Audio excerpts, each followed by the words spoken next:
Talk to me about this part of the conspiracies that are out there, this disturbing part that people are trying to guess where Charlie is. I thought these people are human.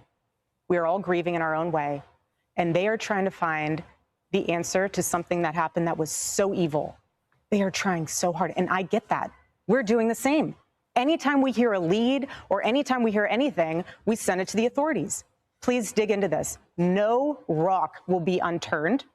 I want justice for my husband, for myself, for my family, more than anyone else out there. Well, ladies and gentlemen, one of the worst tragedies we've ever seen in the modern era was the outright murder and slaughter of Charlie Kirk, which took place just a few months ago on a campus in Utah. But unfortunately, there's people that want to take advantage of his death. They want to push all these conspiracy theories that perhaps TPUSA and his friends and people around him murdered him, but we know who murdered him at this point. And we have to expose the people that are using this terrible tragedy to just make a lot of money, hundreds of thousands of dollars per episode. Let's listen now to Erika Kirk, a woman who's also been attacked by some conspiracy theorists as having something to do with her husband's death. Let's listen to her talk about it. And I'm interested to hear what you have to say about this as well. So please remember to leave your comments below. And of course, subscribe to this channel, ring that bell. We'll talk to you in the other end of the video. Here it is. With Erika Kirk sharing her journey with America and the world, we are grateful at Fox to have her here to shine a light on healing as we all miss and mourn the loss of her beloved Charlie Kirk. Not all of her journey has been without, well, hate, conspiracies, and oddly, speculation about where her husband is buried. Now, for the first time, Erika, who's with me now, addresses all of it from the perspective of a grieving widow, a mom, and a battle-tested American. Good to see you again today. Talk to me about this part of the conspiracies that are out there, this disturbing part that people are trying to guess where Charlie is. Can I have one thing?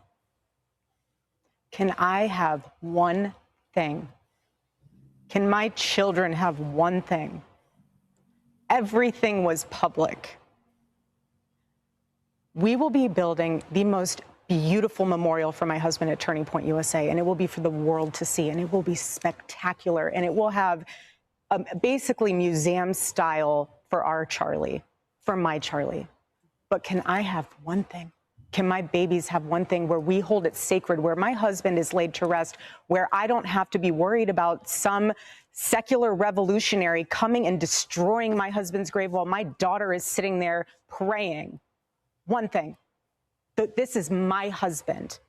Yes, he was Charlie Kirk to the world, and I know so many people love my husband, and I am grateful for that, but this is my husband, and I want to be able to have one thing left that is sacred to our family, to my in-laws, to my babies, and to my parents. One thing. What are they taking from you right now? Nothing. But I will tell you what they are doing.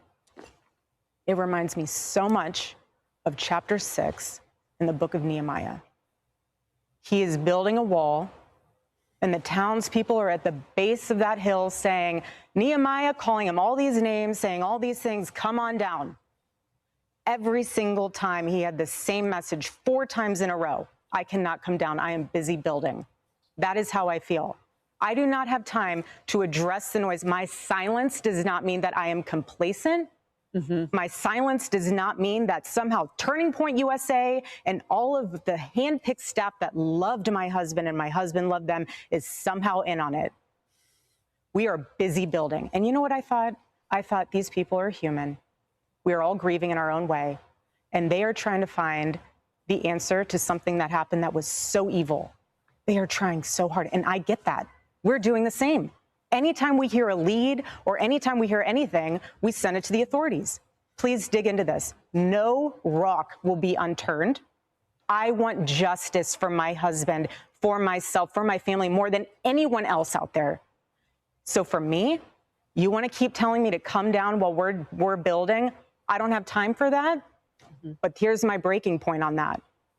Come after me, call me names, I don't care. Call me what you want, go down that rabbit hole. Whatever.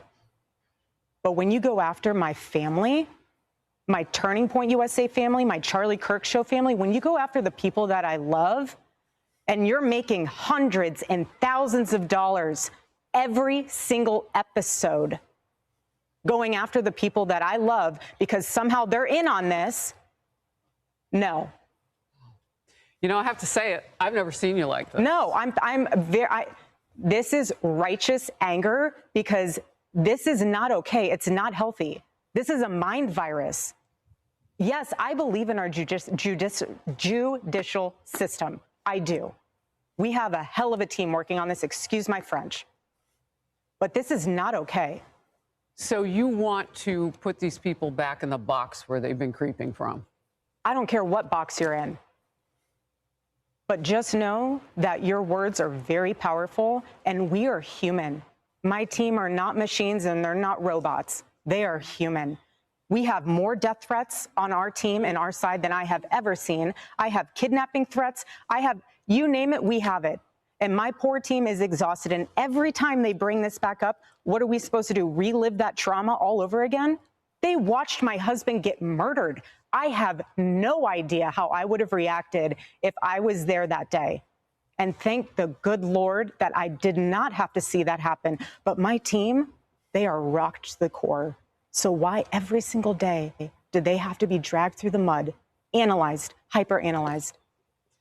You know, the conspiracies that are out there, all of the like, do you think that there is more of it now because you do shine your light? I mean, did people just expect you would just go away? I don't know what they expected. They pick on you because of your accessories. I mean, I've seen some of it. Oh, yeah. No, at this point, it's the conspiracy collection.